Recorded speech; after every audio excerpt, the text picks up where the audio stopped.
What's going on, everybody? It's Josh, aka the Mother Muscle, coming at you with another Next Up podcast with a special guest. But first, cousin Creamy, hey, what's up? What's going on? Former Cousin Creamy, new IFBB Pro, Colin Marco coming at you. How you doing? You're you're never former cousin Creamy. You are still cousin Creamy. You just happen to be a pro now. That's just gonna. That's I'm gonna put that. I'm gonna put that on my belt when I buy that fuck yeah. Cousin All right, Creamy and Pro. quick introduction.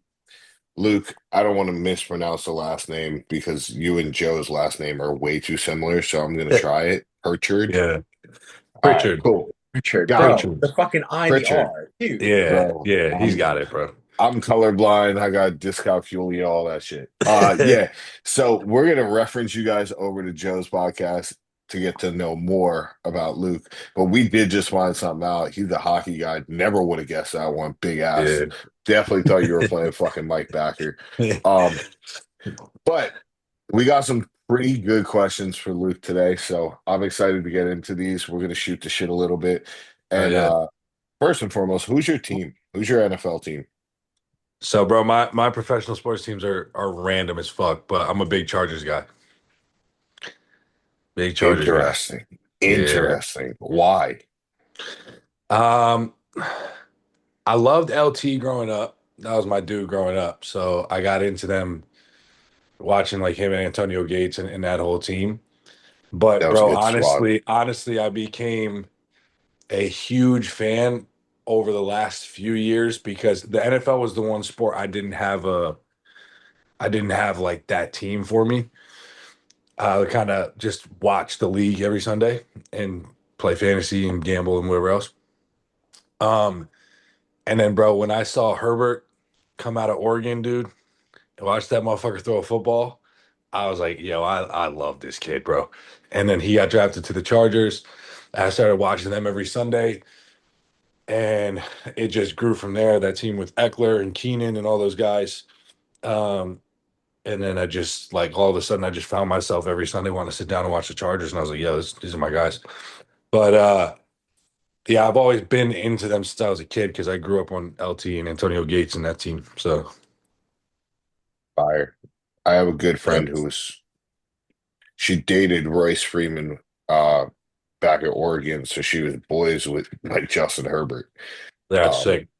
and I always thought he was going to be a flake when I saw the ball come out of his hand. I love analyzing quarterbacks, man. Like Bro, that's one of my favorite things in the world. And like the way in which he threw the ball, his something about it just was like, this ain't gonna work in the league, but it does, and he's a you dog, don't so think I'm so? happy to be proud. I thought the exact. I don't know why my thing's like zooming in and out. I'm like, this I is was like gonna a say new iPad. it's like a Yeah, face tracker. it's like fucking tripping me out. Um, Bro, I thought the exact opposite. When I saw that dude fucking, I was like, holy shit, he's got a gun. Like it looked like fake, bro, to me. And the like watching him throw a football is just like the most beautiful thing I've ever seen, bro. I was just like, I'm hooked. You I'm know, when hooked. some guys it looks like it takes a good chunk of effort, and some guys it just flick of the wrist. Mhm. Justin Herbert has like a mix of the two, in my opinion. It looks like it's coming out hard from his Well, lower because body, but then it just he easy. throws the ball hard. Like you Yeah, ask any one of his receivers, anyone that's played with him, he's fucking gunning that thing. You know what I mean? But dude, I don't know. To me, the first time I watched him play, I thought the opposite. I was like, yo, this kid has a gift to throw a football. And I feel like if he puts it together, he's got like MVP type potential. He's just got to stay healthy and he's got to, last year we finally had decent coaching, but we had absolutely zero receiving. Um, and he already has a 4,000 plus yard season, stuff like that. But um, yeah, once he puts it together, bro, this Zoom shit is pissing me off. Yeah. Once he puts it together, I don't know how to turn this shit off. Once he puts it together, bro, he's gonna be dangerous because he's got just like natural born talent to throw a football. 100%. I think he is a great player. It's just a matter of like something about it was off to me. But let's get into the first question. Oh So, yeah. what is the most overrated movement in bodybuilding? The one that when you walk into the gym and you see somebody, and they're stringer 130 fucking pounds soaking Mm, wet and like doing something, and you're like, yo, you are just wasting your fucking time. that's a really good question. I got mine. Mine's super recent. I don't know where this started coming from, but I see it happen nearly every day in the gym. Yeah. What is yours? Yeah, rip it. Fucking wrist curls. People Oh, you're doing saying, wrist curls off the cables, like bro, constantly. I mine isn't like a it's not one specific exercise. There's a weird new thing with this younger generation that's doing like Oh God, I can't wait to hear they're this. they're doing like there's this one kid I'm thinking of specifically, bro, and he's actually a good kid, but my Name God, drop. his Fucking training drives me crazy. He's 170 pounds on a good day, right? And he might be 20, 21 years old. It's this weird style of training. Dude, what is going on with this shit, bro? Seriously. I can't even think, bro. I don't know how to fucking not. Like the more you move, the more that fucking. Yeah, I've got to keep my hands now like pinned I down was like gonna this. say you That's have to still like going. lock yourself in position. There's got to be something that, hold up. Bro, this fucking technology shit is not my speed, bro. Uh, whatever. It's gonna zoom. I don't give a fuck. Whatever. It's distracting shit out of me. So it's like they'll do this like full. They don't like train body parts. It'll be like push, but it'll be like leg push too. So and it'll be like one exercise for like every body part, max fucking weight for like 4 reps. And like that's how they claim it's like they claim they're like managing fatigue because they're getting like right to the effective reps, right? So like this kid will have like leg extension pinned with like fucking 4 plates on it, and he's like grinding out like 4 reps plus one, and then he'd do one set, and then he's on to the next exercise. It's the weirdest, stupidest shit I've ever seen. I don't even know how you progress in that training, like how much it's bizarre to me. Um, but it's a new thing with these younger kids. It's like really low reps, really high weight, and like strange splits, very Yeah, strange splits. them frequency bias Yeah, like splits. Like, fucking, and this obsession, bro. Like I understand all this stuff makes sense on paper. Like you want to obviously train in the most stable environment possible. So, but there's like a weird obsession with like creating like a stable environment to do a push down. They'll have themselves like pinned into like a bench and all set up and whatever the fuck else. And I'm just like, bro, just extend your fucking elbow, bro. Like relax. You know what I mean? facts. So it's that kind of shit. I can't think of one specific. I don't like to say any exercise is overrated because I'm big on like I might think I might think the shit sucks, but uh it might work for somebody else. You know what I'm saying? So it might be overrated for me, but not for the next guy. So I don't really like to say one specific thing. Unless like wrist curl, man, shut the fuck up with wrist curls, bro. Like that shit's stupid. Like get out of the Just gym. go roll some weight, bro. Yeah, just get out of the gym.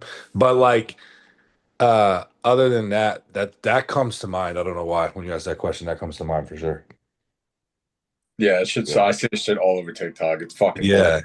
Yeah, exactly. Unilat. There's this one I saw, and I'll get to mine. But it was like the guy's in a fucking pec deck. It's like unilateral. He's getting Yeah, hell holding a fucking yeah, beat handle to recruit all muscular. I'm like, dude, blow me. yeah, bro. Yeah, It's But too much. honestly, I think as like most of, for me would definitely be like goblet squats as like a main leg movement. Like if you're doing it as an intensifier, sure, but like if you're doing it only as like a main movement, it's so I personally think it's overrated. You have to overload the shit out of it, and by that time you're working so hard to keep 180-pound dumbbell in your hands to even actually get any sort of like true stimulus. It's just pointless to me. So Goblet squats. Goblet squats to me are like a foundational movement. Like I've been in training and coaching for like almost 10 years. So like if I'm trying to teach someone how to squat properly, yeah, it's a great exercise to use. Yeah.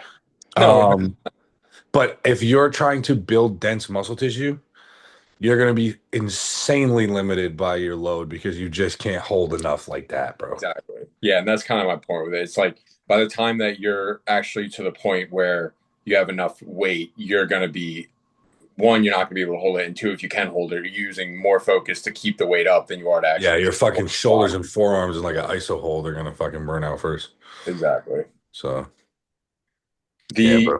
the next question that we have is, do you think classic physique, because your body, yeah, you're open bodybuilding, correct? Yeah, Are you yeah, I was going gonna to say, do you see the size of his fucking shoulders? Golly. so yeah. do you think classic physique is saving bodybuilding, or is saving bodybuilding Ooh. or killing open bodybuilding? Ooh, these are good questions, bro. Talking to two classic guys too. So that yeah, it's true. You start. So man, I kind of have two sides to this argument. Um, I'll say both. I don't really have a strong opinion, but there's two ways to look at it. I think I think it hurts. I'll tell you this. I miss the lure of like there just being bodybuilding, and the barrier to entry to open bodybuilding is so much higher than anything else. I miss people wanting to be freaks and taking the time to get fucking huge. And nowadays, people will use classic as a means to be like, well, I want to bodybuild, but I don't want to get big, or I don't want to eat that much food, or I don't want to take that much time, take that much drug, whatever it might be, right? So it's kind of almost been used in a lot of some people are built for a classic, right? You know exactly who I'm talking about, but then there are other people who are obviously not, and they just want to get a pro card quicker or something like that. So they jump into classic because it doesn't take as much time to build that physique, right? When I did the New York State in 2022, I'm 5'11. I was like 210, 212 at that show. I was peeled, but I was small. And a lot of people were telling me, oh, you should go do classic and get your pro card and da da da da da. And I was like, yeah, but then what? You know what I mean? It doesn't do anything for me. I want to keep growing. I'm already close enough to my cap at that weight anyways. I was like, I want to keep growing. It doesn't excite me, right? And then the other thing I think it does is I was talking to my buddy Nate about this the other day, is there are so many, and this is just more of a selfish thing, fucking phenom genetic freaks in classic physique that I would love to see what they look like with another 20, 30 pounds on their frame in open bodybuilding. I don't blame them for staying in classic. They got a career there, whatever. But if those guys did open, the sport would be even better. You know what I mean? Um, I so that's one immediately way. think Logan Franklin. What? I immediately think Logan Franklin when you say Yeah, that. Logan Franklin, even like Mike Sommerfeld, Well, even even like dude, that kid even Stefan from France. Now that he's Stefan. yeah. like that's he's gonna be fucking exciting. Exactly, bro. Like if some of these guys, and I have a buddy too. I'm not gonna name drop him because I'm not trying to out him on here, but there is a kid, man, like this is the type of shit that I don't like, right? And he's a pro in classic physique now, so like all the power to him, but Ben he's my Hodge. he nah, chill, bro. Chill. How did you how did you pull that out, bro? Because I know exactly where you're going. That He's is 5'8". crazy. I didn't even He's five start and eight, you bro. knew. That is I'm I, crazy. I said it 2 days ago. I was like, yo, he's not making height. There's no way. I saw him backstage at Junior Nats, and he was 4 inches shorter than me. I'm 6 foot. Yeah, well, so he came up with me, right? Like, not with me, but we're the same age. And um, I remember he won Easterns. He won the heavyweight. He used to work with Jeff Long. He won the heavyweights at Easterns, which is a good show up in the Northeast. You guys know that back in 2019. And he kind of put himself on the map. And he was like 20 at the time. And everyone was like, yo, this kid is going to be really fucking good. And he was going to be really fucking good. Um, and then he hired Phil Viz, which is probably a mistake. Um, and he didn't make a whole ton of progress over the next couple of years, size wise at least. Um, and eventually, he took a stab at North Americans and Open. I don't think he placed at that show. Um, he was someone he just didn't want to eat, man. And I don't blame him. It's hard. It's hard, but so he was just like, I just don't really want to put that time in and eat and whatever else. And I think I'll just do classic because he's got a pretty structure, whatever, things like that.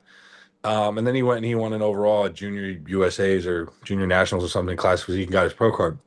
So like I said, all the power to him. But to me, like that frustrates me a little bit because I'm like, damn, bro, like part of the thing that I love about open bodybuilding is that it takes so much time and like it's a pride thing. You know what I mean? Like you cannot cut a corner in this shit. You simply even the biggest phenoms, the biggest genetic freaks still require a decent amount of like mileage to put on the size that they do. You can kind of see who's going to become the next big thing based on like structure and insertions and all this shit, but like you still got to put the time in, bro. Muscle does not just fall onto your frame that fast. Everyone builds it at different rates, but like ain't nobody like I'm 5'11", right? I'm 27. I literally turned 28 like next week. Okay. Happy You birthday, ve- brother. Thank you, man. You very rarely see a super heavyweight bodybuilder turning pro before 30. You very rarely see that. You'll see guys light heavies, middleweights, maybe even a heavyweight, classic physique, plenty of them. But like you'll very rarely see a super heavyweight bodybuilder unless they're like really on their way turn pro before 30 just because you need the time to build that much tissue, bro. To be 240, 250 plus on stage and fill a frame out that's like me, I'm 5'11", anywhere from 5'10", 6'1", anywhere in that range. It takes time. That's why Samson didn't hit his stride. The guy's like 40 years old. You know what I'm saying? That's why Quint is taking as long as he's taking to fucking fill his frame out because it just, and these guys are the best genetics in the world. It just takes time, bro. It takes a lot of food, a lot of heavy weight, and like no, uh, just like resilience, bro. You just need that resilience. And it's a long-winded answer. Now we get carried away on a different tangent. But the thing that I do think that classic does help bodybuilding with is, on the contrary to what I just said, because these guys are getting peeled and they have pretty physiques and their waistlines are tight and they're pulling vacuums, it's forced the open guys away from, ugly bubble gut type physiques. I think the open class right now at the top of the game it's pretty crazy how muscular these guys are, but still maintain a level of aesthetics. A lot of them still can pull vacuums um, at fucking 300 pounds on stage or whatever they are. Derek's short as hell, so he's only like 230 on stage, but tons of muscle, tons of food, and these guys are still pulling vacuums and they got great waistlines and all this stuff. So I think it's up the ante for open guys to kind of be mindful of that so they don't lose uh, all their fan base to a prettier physique. Hmm. You know what I Yeah. mean?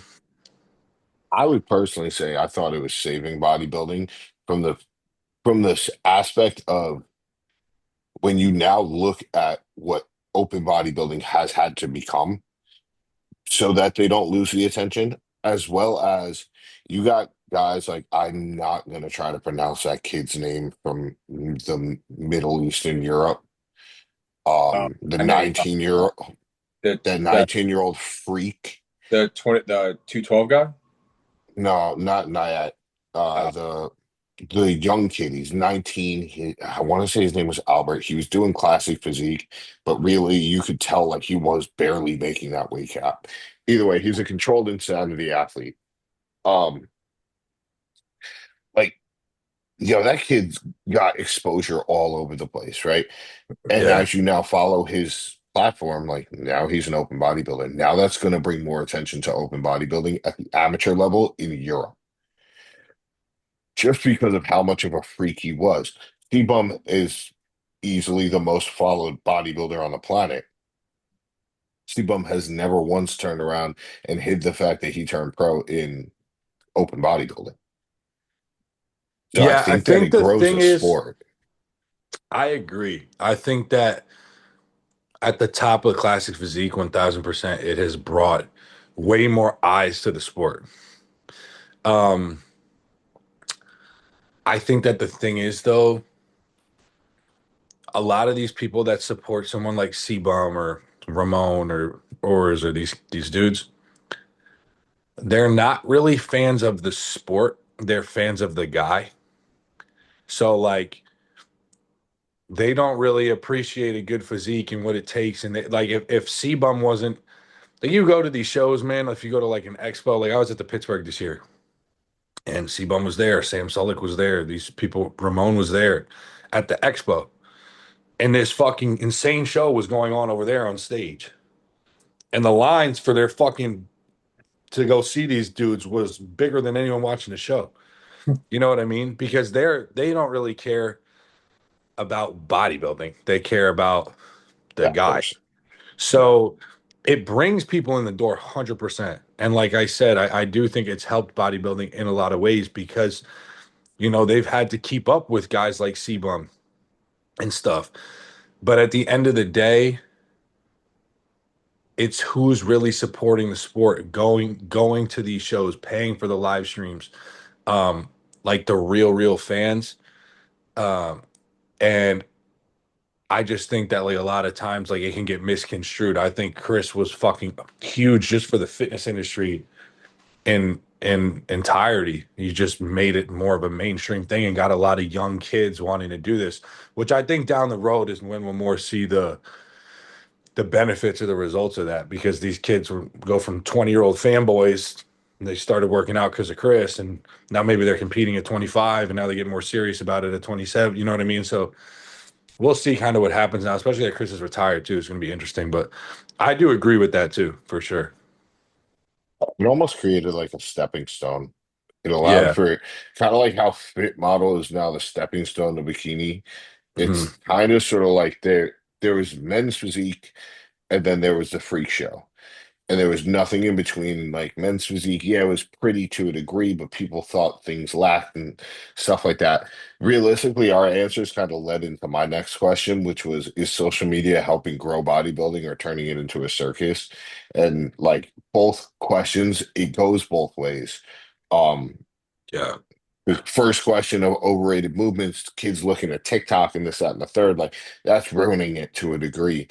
But is social media helping it grow? Like, yeah, I'm sure that when Sebum was competing, and when Nick Walker was at the top of the Olympia, because those are like the two most followed guys for bodybuilding, people were tuning in to just watch them turn around. They might not have cared about any other division, but they were tuning in for that.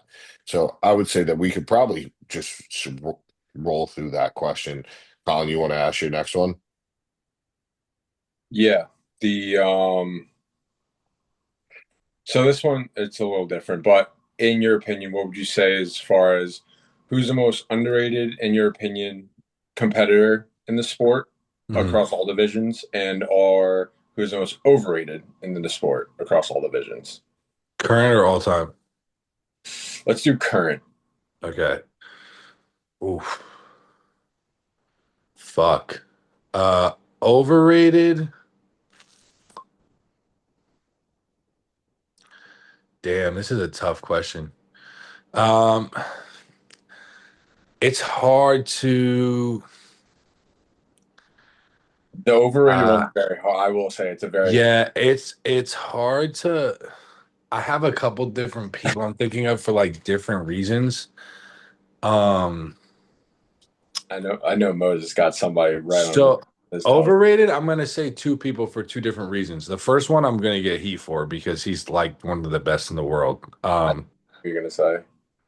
I'm gonna say Nick because this is my thing. I do think I was at Pittsburgh, like I said, I do think he beat Derek and he has shown up this year and I do think he actually I've always said Nick's never gonna win the Olympia just because he's big and he gets shredded.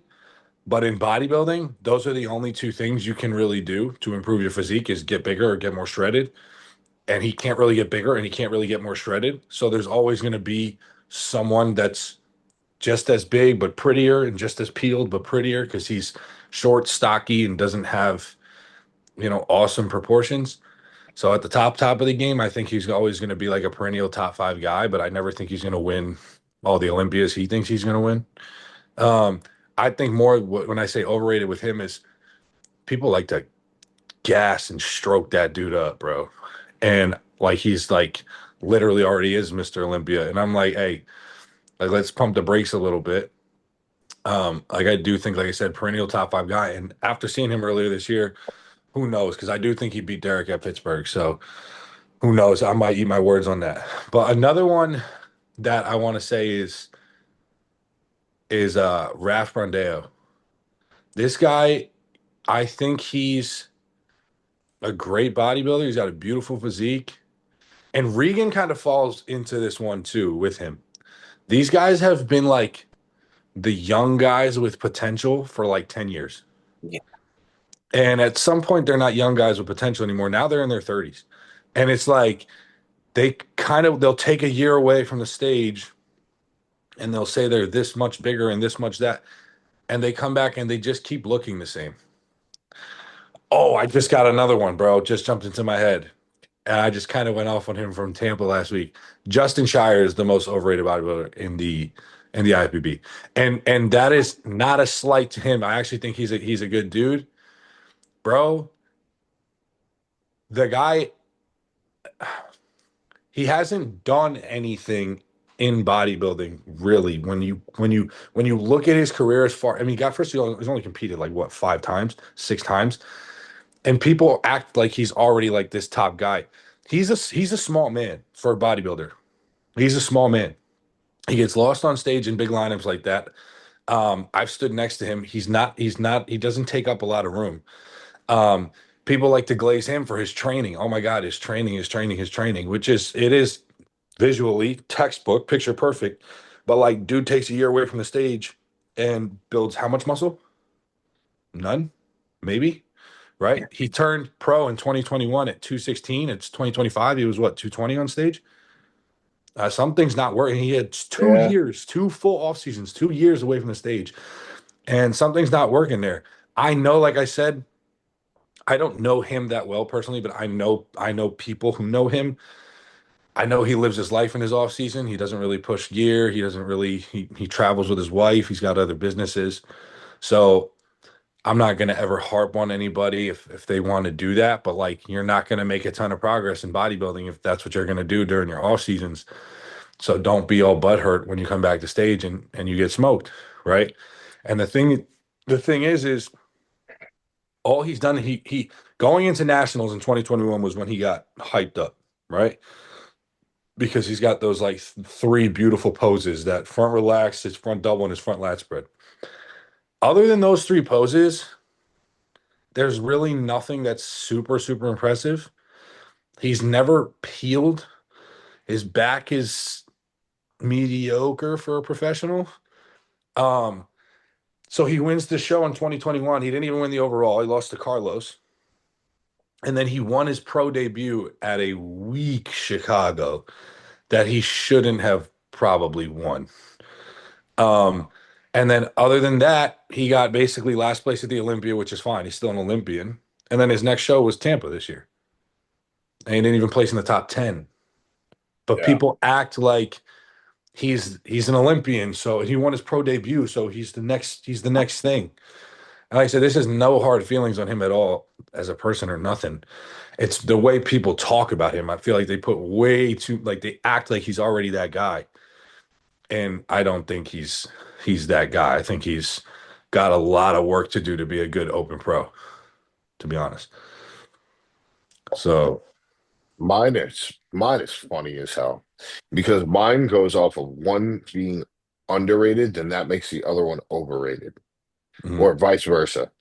My overrated person is Martin Fitzwater. Yo.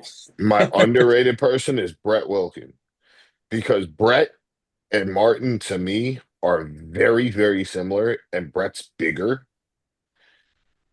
And then Martin, I like Martin. I love Martin's physique, but he kind of just reminds he has a very reminiscent physique of Phil Heath in the terms of how bubbly he is, but Mm. something's just missing there. Something I isn't there that Phil has that Martin will never have, and that's because Phil's a gift. But he also has like a Keon-esque look to me as well. That's not quite Keon. So I don't love his I don't love like his mid, not just his midsection, like the way the middle of his body looks. I don't know if that makes sense. Like I think that's what it is. It's he something pulls just a looks off. vacuum, but its vacuum looks not, it doesn't look that pretty to me. And Yeah. then when he flexes down in his abs, they're kind of small and like jagged. So like that doesn't look that great. Um, I'll say this. He is 3D as fuck. I've met him several times. And I was at the New York when him and Nick went toe to toe. Um, and what he brought to the New York, which is probably pretty similar to what he brought to the Olympia when he got fourth, whatever peak that was insane. Pictures didn't do it any justice. Like he should have beat Nick at that show, hands down. I was at that show. He Yeah, looks yeah, insane. he should have beat Nick at that show. His skin, it was just like he would hit his most muscular, and you could just like see the fucking, you could like see through his skin. But he was bursting full at the same time. It was like this perfect peak, and I was like, oh shit. And then he went on to get fourth at the Olympia, which is crazy for a debut. But then like it's been plenty of times, man, where like they'll say this guy's got a fat ego, right? So now he's like, you know, and he deserves to have one after being fourth at his first Olympia. But um, like he was pretty comfortably not in the top two at Pittsburgh. Um, and the Bumstead show. I mean, I know he won by bodybuilding criteria, he just outmuscled him, but like I don't know, after the prejudging that first day, I was leaning towards Chris. Um, and so it's like, you know, how good is he really? Did he nail a couple shows or is he really that guy? We don't know. I guess we'll see. The only thing that you can say is he is my age too. He's young as shit. So he's got plenty of time. Yeah, But he's not even in his prime yet. yeah, but yeah, I don't think that's a bad call at all. He jumped in my head too. Colin, who's yours? That was I'm gonna be that guy, but that was literally my first thought when I was thinking of this question was Martin was my overrated and Brett was my underrated. But it was just because again, like you said, he got top four at the Olympia and then riding into the year, going into Pittsburgh with all the confidence, all the ego in the world, and then just getting fucking humbled.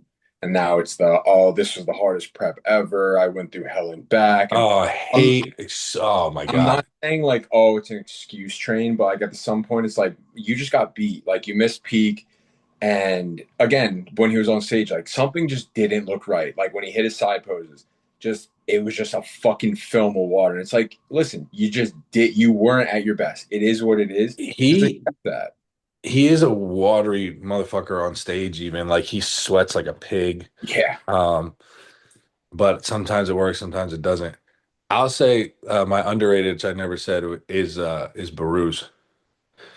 I Mm. think that guy, if he got over here, I think he'd be fighting for a top five. Yeah. Be, Some of the shows that he competed in this year, I was like genuinely shocked by the results. bro, he's Because well, he went up against fucking Rubiel yeah, like but twice. people don't. Oh, that's my overrated. Sorry. Rubiel. Rubio is 100% But do you overrated. think he's hold on though, because do you think because how I view him is I don't think he's ever gonna be, and I feel like most people are probably more like this. I don't think he's ever gonna be any sort of like legendary bodybuilder, but he might be the freakiest dude ever as Yeah. far as Yes. muscle building. Yeah. The 100. the the legs don't make human sense. Like His he is not. body. There is no way that fucking guy is the same species as me. There's no chance. Like you watch him walk and his legs are like, what is going on? And there's so much muscle, he literally can't even get a line in him, bro. Like it's stupid. So I look at him like, oh, he's obviously, a show winner. He's a pro, he's a good bodybuilder, but he's really just like what the fuck is that? And then that's the extent of it. Yeah. I don't It's think just people, such a crazy look. yeah, I don't think people think he's anything like, I don't think anyone thinks he's that guy. You know what I mean? Um, Fucking hope I not. hear people talking yeah. about him being top five at the Mr. Olympia Oh, if he can come in hell No shape. no. Bro, time. he's not coming in No. shape. It's just not No, there. he's gonna be like 15th or some shit like that, bro. He's not gonna crack the top 10 either. He's just gonna be he's gonna be like a better version of Hassan. Um, just like insane amounts of muscle, But and just can't put it that's together. pretty much all you got. Yeah. That's the, like him coming in shape. Yeah, he can get peeled, but like it doesn't look like he can get peeled. It's just Well, with that's that. the thing. Like his leg, like he'll have striated glutes, and then his legs, there's not a line to be seen because it's Yeah. just too much fucking muscle, bro. It's stupid. But I think Baruz, I don't think people realize how big Baruz is. Yeah. Like if you watch him pose, because when he poses by himself, he looks like he wouldn't be that big. But when he poses next to Andrew Jack or Rubiel or these guys, bro, he's fucking huge. Yeah. And he one of the most shredded guys in the IFBB. And I think he's got a pretty physique. I don't think he's got any holes. I'm not saying he's necessarily a top five guy, but I think if he could get here, I think he could shake some things up. I think he could make it interesting. Agreed. So, Definitely agreed. All right. So with that one, I think we put a bow on this one. So thank you first and foremost, Luke, for coming on. yes, sir, it was fun, And man. Those are good yeah, questions, bro. Those are we all had good some pretty good questions. ones. Yeah. So with that said, like, comment, share, subscribe, ring the bell, follow Luke. You want to send him your IG, I'll put it in the Yeah. description. Yes, sir. Um, yeah, all that. See you guys next week. Oh, Thanks yeah. for coming. Appreciate it, guys. We'll talk soon. All right. Have a good one, man. Peace. Later, man.